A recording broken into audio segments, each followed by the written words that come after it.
Hi guys. So we are back from Lalbagh live, and here I and Pradeep were discussing about a very interesting topic, and we thought we'll share our perspectives on that topic. So just for you guys to know, we have owned Superbike as well in the past. So I myself have owned Kawasaki Z900 for about close to 2 years, and Pradeep has owned Harley Street Bob and Honda CBR 650F. Yeah. So we want to share our thoughts about advantages of owning a superbike, and also talk about the downsides of owning a superbike. Right? Yeah, that's right. So Pradeep, what are your thoughts in terms of what you love about superbikes? So first and foremost is definitely the prestige factor. I mean, let's not even pretend that none of us want the prestige of owning a superbike. So the prestige factor obviously plays a very big role. You have a motorcycle which is expensive, not many people can afford it. So you have something very different, and yeah, that's definitely there. There's no use pretending it's not there. So the prestige factor of owning an expensive thing, that's always there.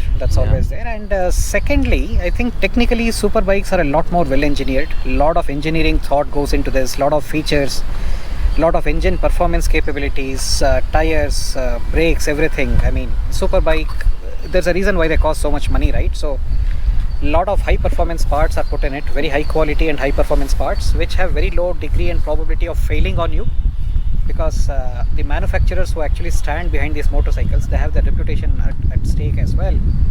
So very high performance, high quality parts and accessories. That's second.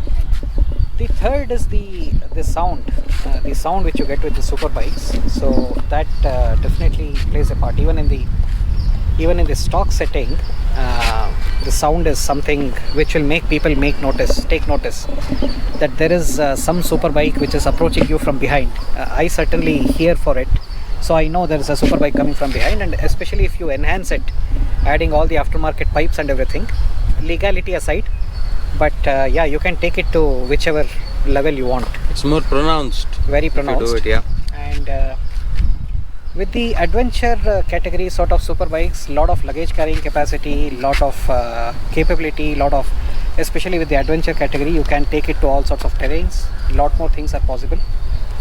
So I think that's a little bit about the pros. Correct? Yeah. And guys, another thing what many of you might like is the kind of attention what you get when you are on a superbike, right? So that works both as a advantage and also disadvantage. We'll cover the disadvantage aspect when we are talking about the downsides. So yeah, with respect to the downsides, what do you think? What your thoughts are? Again, you get what you pay for. So, and what you pay for is a very expensive product. So these things don't exactly come cheap, depending on what you're buying. So I think for me, the cost factor, and especially in India, superbikes cost a lot more than what they do overseas because of various things, customs, CKD, CBU, all these concepts you guys are well aware of. So depending on what how it comes into the country, so expensive, quite expensive to not only buy, expensive to maintain as well. Honda tends to be slightly more affordable in the superbike segment in terms of maintaining the bike after you buy it, and even Suzuki to some extent, but the other manufacturers are really quite expensive to maintain. So you pay a price for that prestige or whatever it is. That is I would say the first thing. Second thing is, so again, this is a very subjective thing. Nobody buys super bikes with an intent to resell them. But ultimately, with any bike in the world, you get bored of it or tired of it at some point. Happens with everybody.